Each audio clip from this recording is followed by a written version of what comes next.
Hello everyone and welcome back to my channel, and in this short video I will tell you that how you can easily delete your Instagram account permanently in 2024. That's quite simple, interesting and easy, so make sure to watch the video till end so you don't make a single mistake.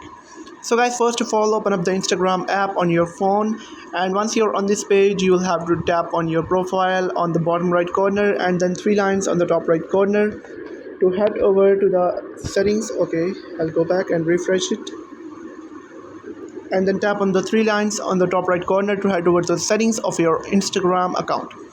Now you'll have to tap on account center on the top, and after that you'll have to tap on personal details and then tap on account ownership and control, and after that you'll have to select deactivation or deletion.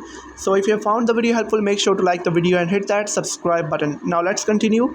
Now you'll have to select the Instagram profile that you want to delete, and you'll have to select delete if you want to delete your account, and you can also select deactivate if you want to reactivate your account later on.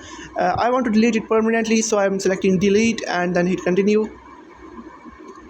Now they'll ask you to select a random reason. You can select any one of these, it doesn't really matter. So I'll select too many ads and then hit continue, and then hit continue again. And now on the last stage they will ask me to enter my password of the Instagram account that I am deleting, and then hit continue again, and then you'll have to tap on delete account, and now your account will be scheduled for deletion and it will be deleted after 30 days, which means it will be deleted at 12th September 2024. That is written on the top. Now you can see my account is being successfully deleted and it will be permanently removed from Instagram. And if I want to restore or reactivate my account, I can simply log back into it before 30 days time period. So I hope you have found the video helpful. If you have found the video helpful, make sure to like the video and hit that subscribe button.